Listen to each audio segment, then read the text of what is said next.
और एक और बड़ी खबर आपको बता दें, इजरायली पीएम नेतन्याहू के खिलाफ प्रदर्शन हो रहे हैं। बड़ी खबर, इजरायली पीएम नेतन्याहू के खिलाफ प्रदर्शन। इजरायल में नेतन्याहू का विरोध बढ़ा है। हाइफा में सड़क पर उतरे इजरायली नागरिक। ईरानी मीडिया ने जारी किया प्रदर्शन का वीडियो।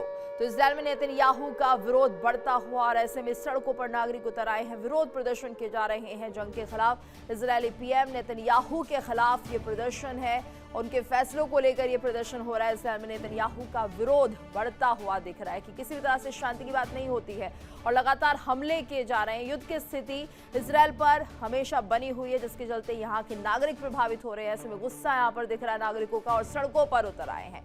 इजरायली पीएम नेतन्याहू के खिलाफ ये विरोध बढ़ता हुआ सड़कों तक पहुंच गया है। हाइफा की तस्वीरें जहां पर सड़क पर इजरायली नागरिक उतरे हैं। तो ईरानी मीडिया ने इस प्रदर्शन का वीडियो जारी किया है और ये दिखाने की कोशिश की है कि नेतन्याहू का कितना विरोध उनके देश में हो रहा है। हाइफा की सड़कें हैं ये, जहां पर जो नागरिक हैं वो पहुंचे हुए हैं और लगातार यहां पर नारेबाजी की जा रही है नेतन्याहू के खिलाफ, और जो फैसले वो ले रहे हैं उसका विरोध करते हुए बैनर्स पोस्टर्स के साथ यहाँ पर ये तस्वीरें सामने आई है। और इस वक्त इसी पर चर्चा करने के लिए हमारे साथ मेहमानों का खास पैनल भी जुड़ चुका है। हमारे साथ रक्षा विशेषज्ञ रिटायर्ड कर्नल दिनेश शर्मा जी जुड़े हुए हैं, साथ ही विदेश मामलों के जानकार अजिताभ सिंह जी भी हमारे साथ जुड़े हुए हैं, और हमारे साथ संवाददाता विकास अबरोल भी हर खबर पर अपडेशन के लिए हमारे साथ बने हुए हैं। तो देखिए, जिस तरह से यहाँ पर जंग की शुरुआत हो सकती है, विकास, इस खबर को लेकर क्या कुछ अपडेट आपके पास है? क्योंकि ट्रंप यहाँ पर चेतावनी भी दे रहे हैं कि किसी भी तरह की ब्लैकमेलिंग ईरान हमारे साथ नहीं कर सकता, और वहीं जंग के हालात बनते हुए दिखाई दे रहे हैं। और क्या अपडेट? बिल्कुल, देखिए, जिस तरह से लगातार बात जो है घूम फिर के होर्मुज स्ट्रेट पे आके अटक रही है, और वहीं पर एक तरफ जहां से ईरान ने होर्मुज स्ट्रेट खोलने की बात कही थी, लेकिन ब्लॉकेट जो है अमेरिका द्वारा लगाए गए थे, ईरानी पोर्ट्स को बंद किया गया था। ऐसे में अब कहीं ना कहीं आर्थिक नुकसान ईरान को हो रहा था, जिसको लेकर उसने एक बार फिर से अब होर्मुज स्ट्रेट पर टोल लगाने की उसको लेकर बात की है, जिसे वो पर्यावरण और सुरक्षा संरक्षण शुल्क का नाम दे रहा है। तो कहीं ना कहीं वो इस समय जो है वो भी आर्थिक स्थिति ईरान की भी ठीक नहीं है। ऐसे में जिस तरह से यूरेनियम को लेके पेज अड़े हुए हैं, जिस तरह से लगातार हम देख रहे हैं, हालांकि इजरायल और लेबनान में शांति की बात तो जरूर की, लेकिन सुबह ऐसी खबरें आई हैं कि फिर से इजरायल ने लेबनान के कुछ इलाकों पे हिजबुल्लाह को निशाना बनाने की कोशिश की। तो ऐसे में कहीं ना कहीं अब जो शांति वार्ता है ये एक बार फिर से ठंडे बस्ते में पड़ती हुई दिख रही है। लग रहा है कि दोनों में से कोई जुड़ने को तैयार नहीं है।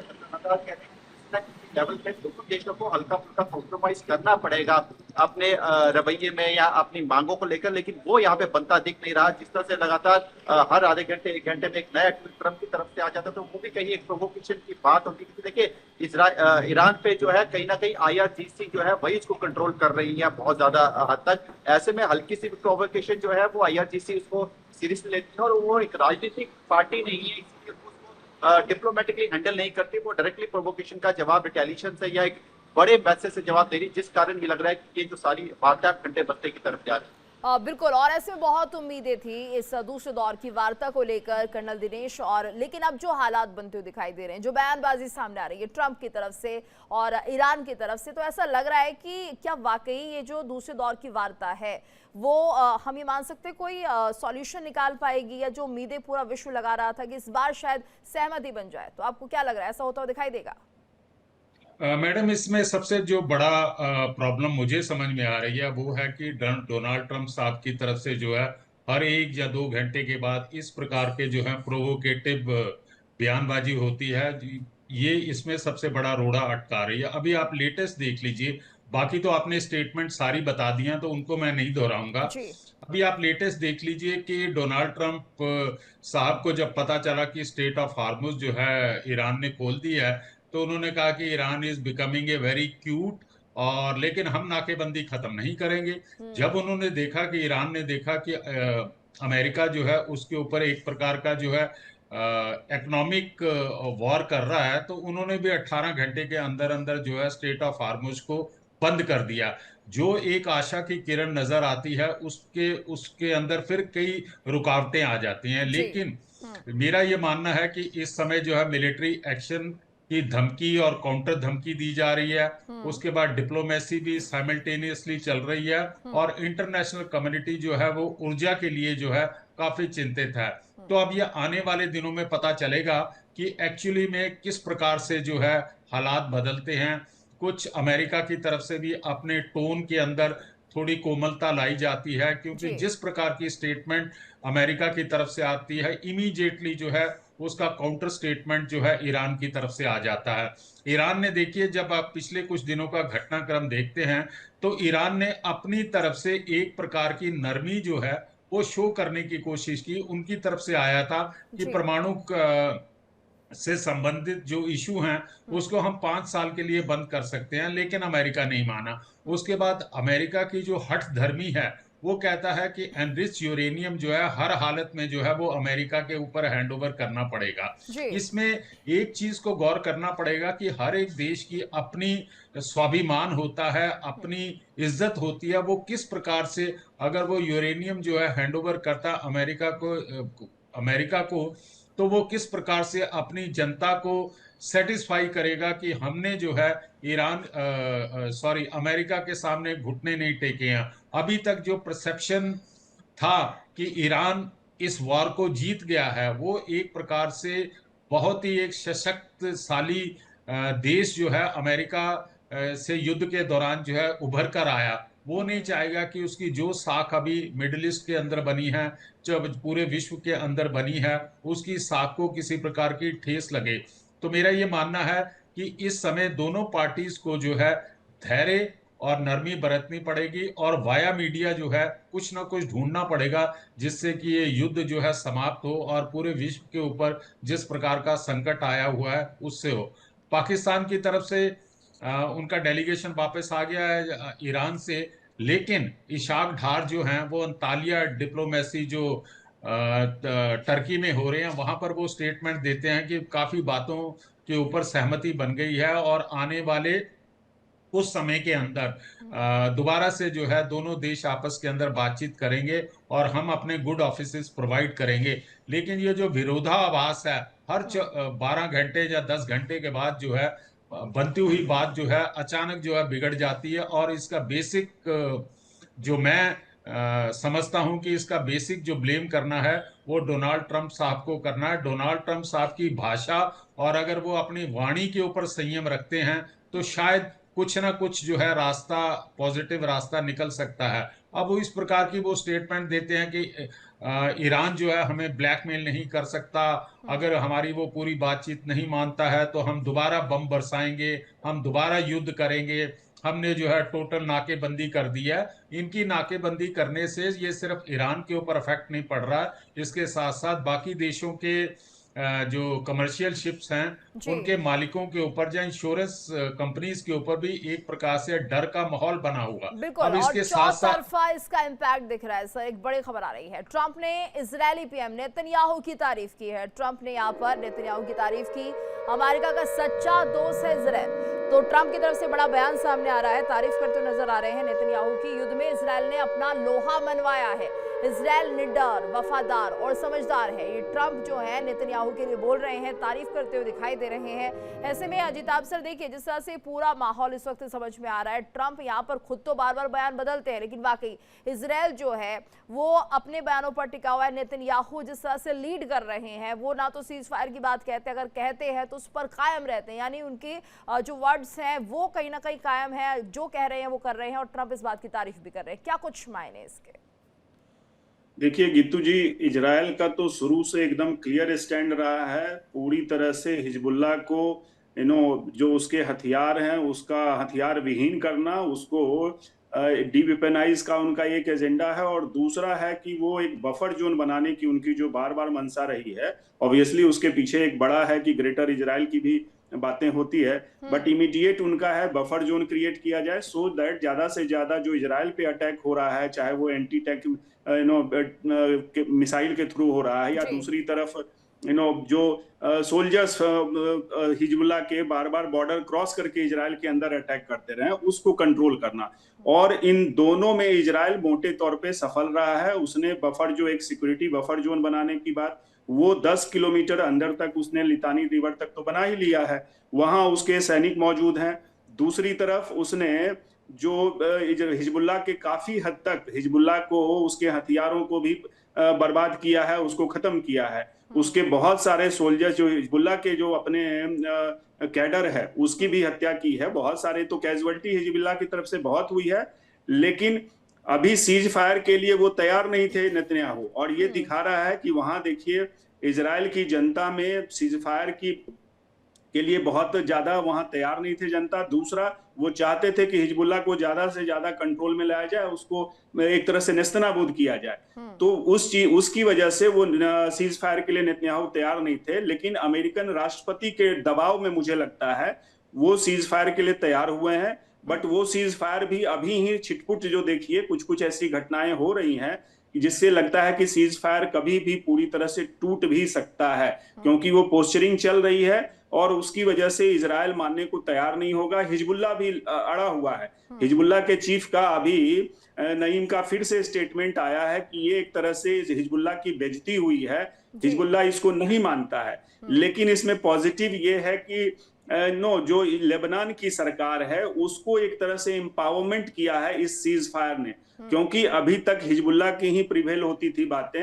पहली दफा ऐसा मुझे लगता है कि लेबनान की सरकार से डायरेक्ट जो बातचीत की बात अमेरिका के थ्रू और इजराइल की बात हो रही है या होने वाली है, इनफैक्ट मीटिंग भी होने वाली है, उससे वहां की लेबनान की सरकार, चुनी हुई सरकार थोड़ी सी इम्बोल्डन होगी, थोड़ी सी ज्यादा ताकतवर होगी राजनीतिक रूप से, और उससे हिजबुल्लाह को कंट्रोल करने में थोड़ी मदद मिल सकती है इन द लॉन्ग टर्म। तो इजराइल के लिए मुझे लगता है ओवरऑल पॉजिटिव जा रहा है। और पीछे जो आप देख लीजिए ट्रंप के जो बयान है ये उसी का पार्ट है कि इजराइल का मनोबल बढ़ाया रखा जाए, उसको दोस्त बता के, और जिस तरह से कहिए आप एक ये पूरी तरह से एक सोची समझी राजनीति के तहत और नैरेटिव के तरह ये चीजें चल रही हैं। हाँ बिल्कुल। और इस बीच एक और बड़ी खबर, हॉर्मुज में 2 भारतीय जहाजों पर फायरिंग की गई। बड़ी खबर आ रही है, 2 भारतीय जहाजों को निशाना बनाया गया, फायरिंग की गई। IRGC ने भारतीय जहाजों पर फायरिंग की है। आवाजाही की अनुमति के बाद ये फायरिंग हुई है। तो भारत ने ईरानी राजदूत को तलब किया है। भारतीय जहाज पर फायरिंग केस में तलब किया गया। विदेश मंत्रालय ने बातचीत के लिए बुलाया है। ईरानी राजदूत के तलब करने पर MEA का बयान, हॉर्मुज में फायरिंग पर चिंता जताई है MEA ने, अफसरों तक बात पहुंचाई जाएगी, ये ईरानी राजदूत कह रहे हैं। हॉर्मुज से गुजरने के दौरान ये फायरिंग की थी और ये बड़ी खबर है क्योंकि अब तक भारतीय जहाज बहुत आराम से आवागमन कर रहे थे। और ऐसे में विकास, क्या कुछ अपडेट इसको लेकर मिल रहे हैं, क्योंकि ऐसी उम्मीद नहीं थी? बिल्कुल, देखिए लगातार जिस तरह से कोशिश जो है हॉर्मुज की खुलने की थी, ईरान ने बोला था कि हॉर्मुज को जो खोल दिया गया है जहाजों के लिए, लेकिन जो ब्लॉकेट्स अमेरिका ने लगाए उसके बाद कहीं ना कहीं नुकसान देखा गया पिछले 3-4 दिन में बहुत ज्यादा ईरान को। देखिए ईरान लगातार कहीं ना कहीं अपना तेल बेच रहा था, उसके तेल बिकने से उसकी जो है माली हालत सुधर रही थी और वो पैसे को यूज कर रहा था अपनी कंट्री पर। लेकिन जैसे ही वो ब्लॉकेट्स उनके पोर्ट पर लगा दिए गए तो उसके बाद जो है उसके पास तेल बेचने के कोई तरीका नहीं रहा, क्योंकि कोई भी जहाज ना पोर्ट पे आ पा रहा था ना जा पा रहा था। ऐसे में उसने इसको काउंटर करने के लिए जितने भी जहाज हॉर्मुज से जा रहे थे वो एक तरह से ये प्रेशर टैक्टिक्स है वर्ल्ड पे बनाने की कि अब किसी भी जहाज को निकलने नहीं दिया जाएगा। लेकिन एक चीज और बात देखने वाली बात है इसमें कि IRGC जो है वो क्या वाकई ही इसको कमांड कर पा रही है, क्योंकि देखिए जो हालात बने हैं इस समय IRGC के जितने भी बड़े बड़े नेता हैं वो सबके सब अंडरग्राउंड जानते हैं। वो जैसे ही किसी भी तरह से सैटेलाइट या किसी भी तरह से निगरानी में उनकी अमेरिका की नजर में आएंगे तो वहां पर बमबार्डिंग करके उनको मार के गिराया जाएगा। इसीलिए बड़े लेवल से ऑर्डर्स जो है अभी फिलहाल मिल नहीं पा रहे, तो ऐसे छोटे मोटे लेवल पर कहीं ना कहीं ये चीजें हो रही है। लेकिन इसको ईरान को देखना पड़ेगा, क्योंकि जो उसके दोस्त बचे खुचे हैं जो कहीं ना कहीं उसको मदद करने की कोशिश भी कर रहे हैं, चाहे दवाइयों की हो किसी भी तरह की मदद हो, वो उनको भी दुश्मन डाल रहा है। लेकिन कहीं ना कहीं ये एक वर्ल्ड पर एक प्रेशर बनाने की, ताकि अमेरिका को झुकाया जा सके, एक सिंपल टैक्टिक्स है जिसको लेकर अब अपनी रणनीति ईरान ने चेंज कर दी। जी बिल्कुल, यानी रणनीति चेंज होती हुई ईरान की दिखाई दे रही है। लेकिन भारत के साथ जिस तरह से बर्ताव किया गया उसकी उम्मीद नहीं थी। ऐसे में कर्नल दिलेश सर, ये बताइए कि जो ये पूरे हालात बने हुए भारत के लिए किस तरीके से इसे डील करना पॉसिबल होगा, किस तरह की कूटनीति यहाँ पर देखने को मिल सकती है? क्योंकि एक तरह से बातचीत हुई थी ईरान के साथ भारत की कि जो भारत के जहाज है उन्हें पूरी सेफ्टी दी जाएगी और यहाँ पर वो अपने जहाज को जो आवागमन है वो कर सकते हैं, लेकिन ऐसा नहीं हुआ है, फायरिंग तक कर दी गई है। मैडम मैं इसको समझ सकता हूँ कि ये एक एक्सेप्शनल केस या एक अलग से घटना है, क्योंकि हमारे जो है ईरान के साथ इस युद्ध के दौरान भी काफी जहाजों का जो है वहां से आवागमन हुआ है। जी। अब जिस समय ये घटना सामने आई है तो विदेश मंत्रालय की तरफ से ईरान के राजदूत को तलब किया गया था, और साथ साथ जो है दूसरा बयान जो है जो सुप्रीम लीडर का रिप्रेजेंटेटिव है भारत के अंदर, उन्होंने जो है बड़ी इसको सीरियसली जो है इस बात को लिया है, और उन्होंने कहा इस बात के ऊपर जोर दिया कि भारत और ईरान के जो है पिछले 5000 सालों से जो है हिस्टोरिकल और कल्चरल रिलेशन है, और इस बात के लिए जो है उनको पूरी डिटेल्स मालूम नहीं थी। उन्होंने कहा है कि मुझे डिटेल मालूम नहीं है, मैं बैक होम जो है इसके बारे में डिस्कस करूंगा और उन लोगों को कंसर्न आप ये कह रहे हैं कि अथॉरिटी कोई से। गलतफहमी हुई होगी?